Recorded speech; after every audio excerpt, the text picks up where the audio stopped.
Welcome, Year 8, to your first Meanwhile Elsewhere, the homework which breaks up a little bit, something different, where we look at something we haven't looked at in the classroom. Now, this doesn't mean it's completely unrelated. It's usually something that takes place elsewhere in the world, and it has something to do with what we've been doing in the classroom. We just can't squeeze it in there. But we like to give you the opportunity to look at something different, study something different, but also relevant. So whilst the transatlantic slave trade thrived, which we've been looking at in class, meanwhile elsewhere, enslaved people in Haiti overthrew an empire. What we're going to do is I'm going to briefly tell you whereabouts Haiti is, its importance, and how the enslaved people there overthrew one of the world's largest empires at this point, and this was the French Empire that they overthrew. Now, the first task in this Meanwhile Elsewhere, you'll notice, is made up of 4 different questions. And what we're going to do over the coming slides is I'm going to cover the answers in these questions, and you can answer them as we go, or you can wait till I've went through the information and you can answer them then there. What we're going to do is we'll have a look at what Saint Domingue is, how the slaves resisted there, who Toussaint Louverture is, and why did the Haitian Revolution actually really shock other countries at the time. Now, just as a reminder of what we're doing in the classroom, you can see a small diagram on the left hand side there, where you can see the manufactured goods which come from countries like Britain, France and Spain, which they trade with kingdoms like Benin, which we've looked at in the classroom, for slaves. They took these enslaved Africans across to the lands that they occupied in North America. So for Britain, you can see on the right hand side that map. This is places like Jamaica, Honduras, Guyana. And in these places, they forced the enslaved Africans to work under horrific conditions, harvesting goods like sugar, tobacco, which would then be taken back to Britain. But it wasn't just Britain at this. The Spanish Empire, which we should be familiar with, transported slaves to places like Mexico, Florida, and likewise the French transported enslaved people to the places they owned in the Caribbean, a place called Haiti, which in the 18th and 19th centuries is known as Saint Domingue. Now, of course, the enslaved Africans didn't take this lying down. If you look at the left-hand side, you can see an illustration of a British slave trading ship. It's called the Marlborough. And on the Marlborough, the enslaved Africans actually managed to successfully rise up, take over the ship, and force the crew to sail back to Africa and earn their freedom that way. However, other slaves would often be still taken to the plantation if they couldn't revolt on the ships. So what they would do when they were on the plantations is they might try several different ways to resist their new captors. You can see on this diagram, this could be attempting freedom by physically running away. It could be breaking tools, burning property of the slave owner.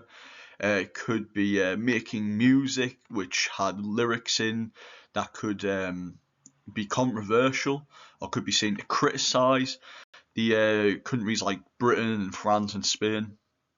In all these ways, the slaves resisted countries like Britain, France and Spain. However, the most significant of these resistance attempts took place in Haiti. Now, Haiti, as I mentioned earlier, was called Saint Domingue, and it was an incredibly important French colony. On here, the French forced the slaves to farm sugar, and it was responsible for a not insignificant amount of France's profits at this time. The French economy benefited massively from the sugar farmed here. So when the slaves rose up and revolted against their captors on the island, it sent shockwaves around the world. The slaves on Haiti rose up violently, capturing their captors, stealing their weapons, stealing their uniforms, and organised a full-scale war against the slave traders on Haiti. In part, the reason why the Haitian slave revolt was so successful was down to the leadership of a few incredibly sophisticated individuals. One of these in particular is called Toussaint Louverture. Now, Toussaint Louverture was a well-educated slave. When he was young, he learned how to read and write, and this allowed him to access written media, and it allowed him to learn more about the French that he was ruled by. He learned about military strategy, he learned about how to fight and rise up against the French. And when the revolt kicked off, Toussaint Louverture used his intelligence and his sophistication to take over the revolt and lead it to victory. Toussaint Louverture was responsible for several victories against the French military in Haiti. Now, the reaction to this one was incredibly significant. And this was in part because at this point in time, there was a huge war in the world going on. And these are known as Napoleonic Wars. And on this slide, you can see a sort of simplification of the sides of that war. In blue, you've got countries that had been conquered or forced to side with the French by an individual known as Napoleon. You might have heard of him. And on the red side are the countries who were known as the coalition. And in this coalition were Britain, Russia, Austria. And countries like Britain saw the revolt in Haiti as a huge opportunity to disrupt the profits of their rivals, the French. So the British chose to get involved in the revolution. Now, at first, the British actually tried to conquer Haiti themselves, knowing that it was an incredibly profitable location. But they actually faced defeat several times at the hand of the Haitian revolters.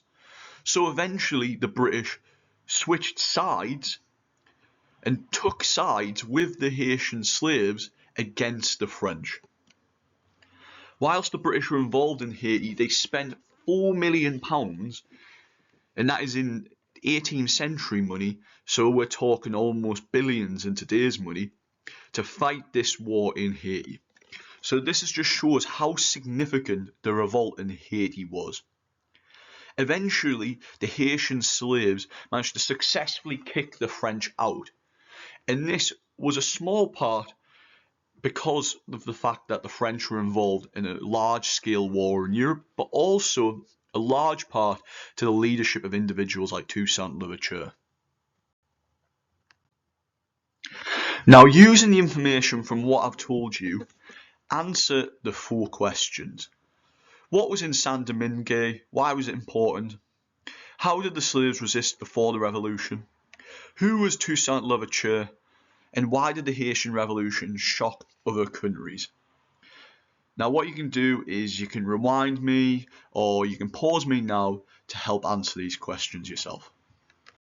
Now, the second task is to look at these 3 sources here. Source A, B, and C. One is from a plantation overseer. One is from Toussaint Louverture himself. And finally, you have a European reaction, which is adapted from newspapers at the time. What I'd like you to do is to match these sources to the category that they tell us about in the Haitian Revolution. Do they tell us about brutality? Do they tell us about resistance? Or do they tell us about reaction? And now source A is already done for you. Source A says the plantations of Saint-Domingue are the richest in the world, but their wealth depends upon harsh discipline. Without punishment, the work cannot continue. That clearly tells us about brutality on the plantations. Can you now have a look at the 2 remaining sources and match them to the correct category? Pause me now if you need to. Now, for the third task, you can see that you're asked to say what these sources actually tell us about the Haitian Revolution. And what you've got to do is use a descriptive word. It says the sources tell us that the Haitian Revolution was blank. So obviously putting a descriptive word in here. Then going on to say this is shown by the fact that, and using a bit of information from one of the sources to help sort of develop that a bit further. Use one of the sources or multiple of them to prove your sort of descriptive term that you use. So feel free to pause me now so you can finish task 3. Finally, to finish off, you've got task 4. And this is using the story of Toussaint Louverture to answer 2 questions. These 2 questions are, what did Toussaint Louverture do during the Haitian Revolution? And what does he tell us about the Haitian Revolution? What does his story tell us about the Haitian Revolution? You have 2 paragraphs below to read through, and when you've done reading through them, answer the questions in task 4. Probably a good idea to pause me now so you can read through those boxes and then answer the 2 questions. When you've done, complete it and hand it in to me in class.